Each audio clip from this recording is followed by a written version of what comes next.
Bonjour, dans cette vidéo, on va essayer de compléter l'exercice 1. On s'est arrêté à la dernière partie, c'est-à-dire ajouter une liste déroulante, type contrôle, et chercher les villes, et également trouver le nombre d'étudiants admis de la ville.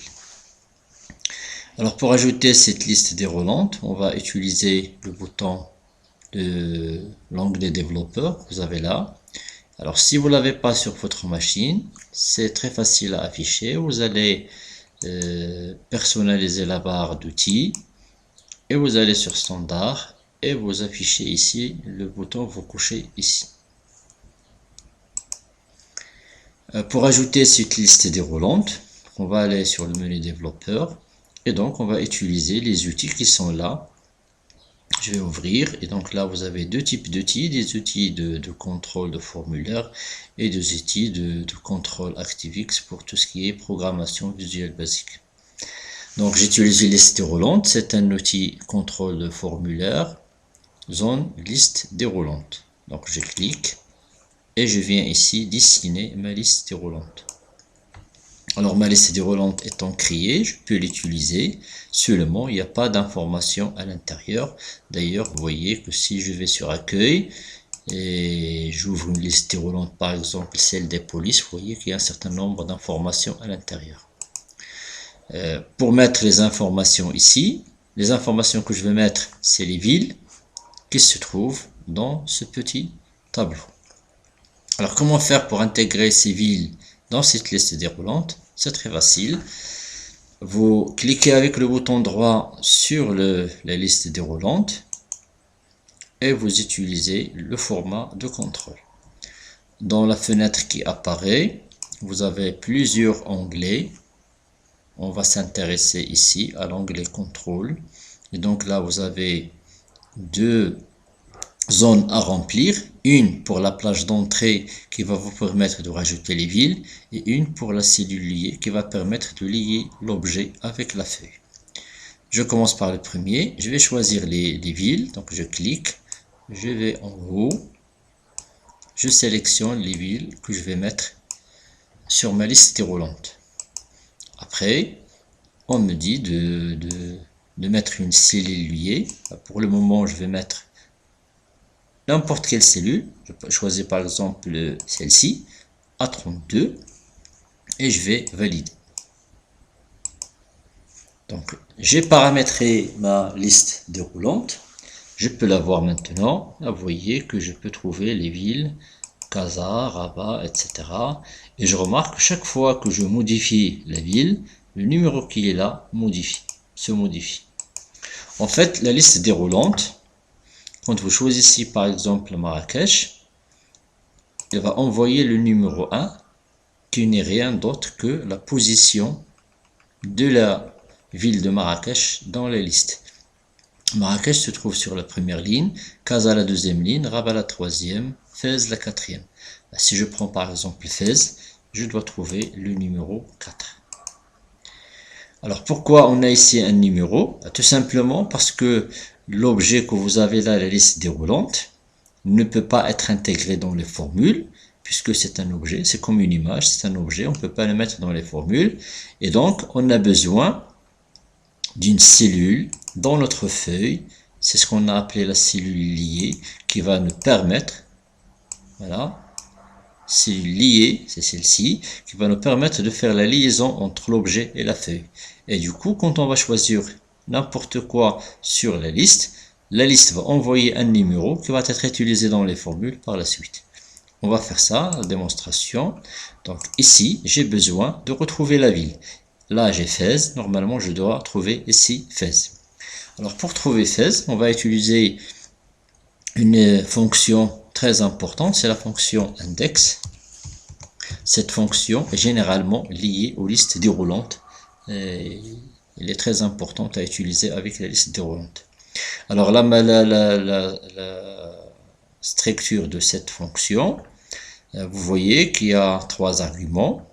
Une matrice, on parle de villes, donc ce sont les villes, c'est ce qu'on a en haut, ça notre matrice.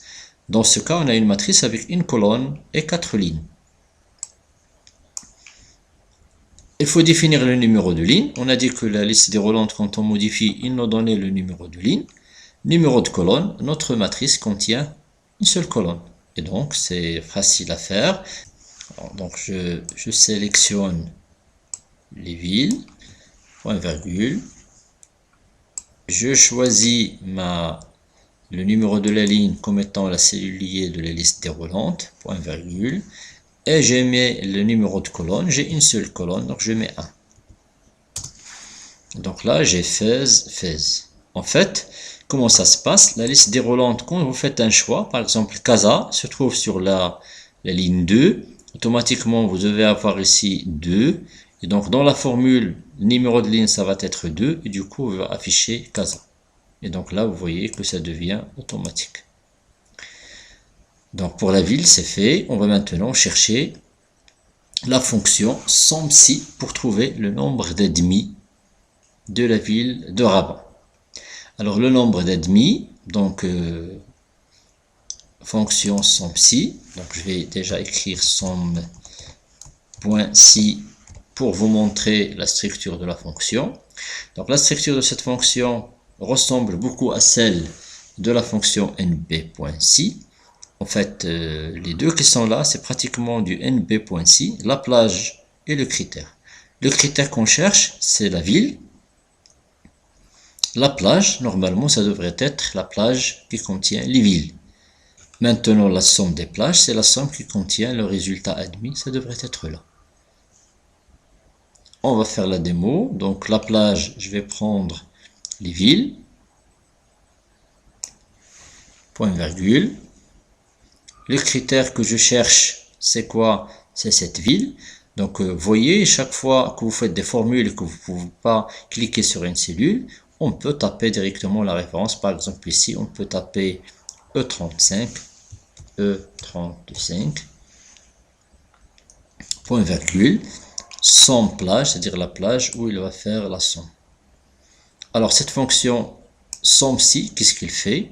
Tout simplement, vous avez une plage de critères. Il va aller chercher par exemple la ville ici qu'on a, c'était la ville de Rabat. Donc il va venir, Marrakech, non, le critère n'est pas bon, donc il ne va pas compter. Il va Casa, non, Rabat, oui. Donc il y a un point qui est compté.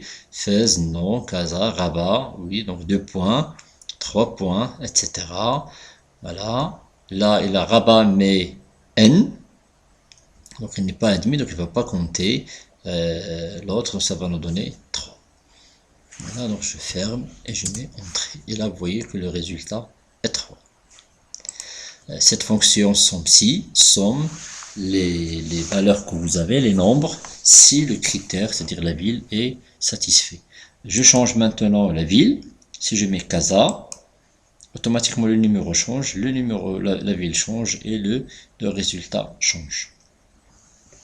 On nous demande également de refaire la même chose, le même calcul. Ici, on utilise la fonction SOM-SI, et là, on va utiliser la fonction parenthèse SI. C'est une fonction de type matriciel. SOM-SI comme ça, SOM, parenthèse SI, c'est deux fonctions imbriquées, alors qu'ici, c'est NP.SI ou SOM.SI, c'est une seule fonction. C'est pas une fonction imbriquée. Alors, pour faire cette fonction-là, SOM/SI, il faut tout d'abord comprendre qu'est-ce qu'on veut faire. On veut sommer le nombre de fois que le candidat est admis s'il appartient à la ville. Donc là aussi, on a deux champs. On a le test sur la ville qui doit être égal à Casablanca dans ce cas-là, et le test sur la colonne E qui doit être égale à 1. Donc, je vais faire un test logique qui va me permettre de tester les deux. Il faut que ça soit Casablanca, il faut que ici soit 1. Alors, comment je vais faire ce test? Comme c'est un calcul matriciel, je ne peux pas utiliser la fonction OU directement, mais je peux utiliser une autre astuce. Vous savez que quand vous avez deux tests, le produit de deux tests vous donne un résultat. Donc si vous avez vrai multiplié par vrai, ça vous donne vrai, vrai et faux, ça vous donne le faux, faux, vrai, ça vous donne faux, et faux, ça vous donne faux. Donc là, je vais faire un produit de deux tests, je vais tester les villes, je vais tester les admis, et je vais faire le produit des deux. Si le produit, s'ils sont tous les deux vrais, c'est-à-dire j'ai vrai, vrai, donc ça veut dire 1, à ce moment-là, il va comptabiliser 1, sinon il va comptabiliser 0. Donc je fais un test sur ça. Donc si ce champ est égal à Casablanca, d'accord, ça c'est un test. Je vais mettre entre parenthèses.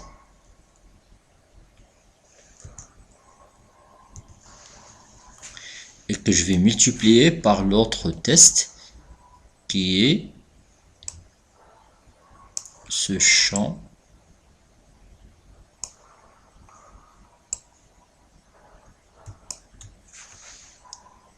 est égal à 1.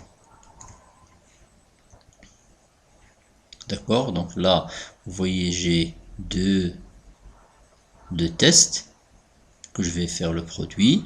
Bon, si ce test-là, ça multiplié par ça est égal à 1, si c'est vrai, point virgule, il va mettre 1, point virgule, non, il va mettre 0. Et donc, la formule matricielle va sommer sur tout ça. Donc, la fonction ci va tester si ça est vrai et ça est vrai. Si c'est vrai, il va mettre 1. Sinon, il va mettre 0. Et donc, la fonction somme va faire la somme de tout. Et je vais valider. Donc là, j'ai 2. Je vais mettre par exemple Marrakech 6. Vous voyez qu'on obtient le même résultat. Soit en utilisant la fonction somme-si ou en utilisant la fonction somme-si matricielle. Voilà pour cet exercice. Au prochain, Inch'Allah.